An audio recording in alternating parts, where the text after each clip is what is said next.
Si Diego, close talaga kayo, DJ? Oo naman. Eh, di ba nanligaw kay Catherine dati, ha? Si Jack? Oo nga eh. Oo, nanligaw talaga kay Catherine. Kailan ba yun? Naku, maraming ganyan.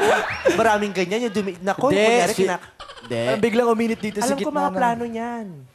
Ano? Ano bang plano nito? Dumidikit-dikit yan sa'yo. Kaya pala iba Para makatingin mapalapit sa akin. Sa akin pala. Bro, alam mo naman hindi totoo yan, bro. Alam mo naman hindi totoo yan, bro. Alam mo naman. Oy, pero di ba niligawan mo nga si Catherine nung high school kayo? Matagal na po. Matagal na daw yun, nagbago Hindi, na daw. hindi rin naman siya... Okay lang yan, bro. Oh, see, okay lang ako. Okay, secured naman siya. At saka, high school may pa yun. insurance na kami. High school pa yun. So niligawan mo nga si Catherine? Nung Hindi high ko nga alam school? kung tatawagin kong parang ligawan. Parang it was just... It was what? Jack, isipin mo na lang wala ako dito. It was just, Sagutin mo na lang last yung night. question, Yeah. pare. Pangit naman yung term yung MU, pero nagkagusto lang ako Oh sa my kanya. God, MU! hindi, Para hindi. sinasabi niyang may feelings din si Catherine sa kanya. Lubayan mo yan, DJ. Nagigigil ako dyan kay Diego. Ang sinasabi ko lang, nagkagusto lang po ako sa kanya. Nakita ko yung ganun kay ni Daniel. Pinisil mong ganun, oh. Parang gusto mo i-take down. Oo. Dito ka nga, mag-ganunan tayo dito. Charos.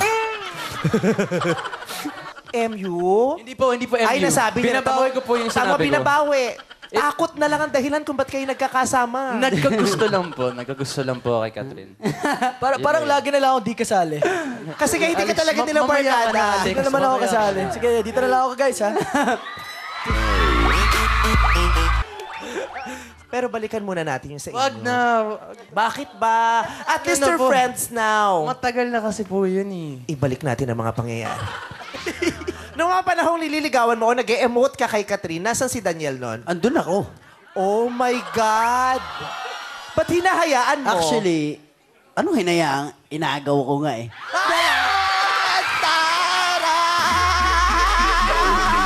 Joke lang. Then, nagpaalam pa ako kay Jegs noon, di ba, Jegs? Oh, so Paano actually... nagpaalam? Hindi, kasi hindi naman talaga sila ganun ka-ano rin. Pero alam mo Chill may lang gusto sila. siya. Oo. Pero Pero friends respeto ko kayo. yun. Pero nung... Nakita ko happy si Catherine with DJ. Hindi man sa martir na naman ako, hindi lang sa show, kung hindi sa totoong buhay. Hindi. Friend ko si Catherine. Diba? Nakilala ko siya sa Bait high talaga school to pa lang. Si, kaya kinukuha So, to eh. kaya nga para sa akin, hindi nga siya issue. Ginagawa lang siyang issue na... Alam mo, napaka-noble ng heart mo kasi kaya mo mag-sacrifice para sa ikasasayo ng taong gusto mo at ikasasayo ng kaibig. You deserve me. You deserve a good soul like me. Someone who will take care of you, you know. Nung nalaman mong okay na sila, nasad ka. Hindi, happy ako kasi kaibigan Ang ko si lungkot Kat. ng at face saka- niya. Tignan mo. Hindi. Ang serious. Happy Oh my God, ako. may pain pa rin, Daniel. Happy ako! Okay, balik na Happy tayo. ako. Dito ka. Dito ka na. Ay, nabubula na yung leg mo. Kasali na ako, kasali na ako. Na-awkward ka sa chikahan. Hindi totoo. Sa topic. Hindi naman. Hindi nga siya issue para sa akin. So, na-awkward ka nga pag yun ang topic. Oo, kasi si DJ andyan eh. Eh, di ba sabi, pag over ka na daw talaga, kaya mo nang pag-usapan, lalo na kung kasama mo yung mga involved, di ba?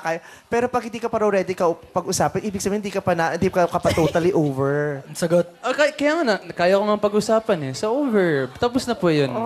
The man who can't move, nakapag-move na. Pinahirapan natin si Diego. Oy, joke lang. Joke lang. Ano ka ba?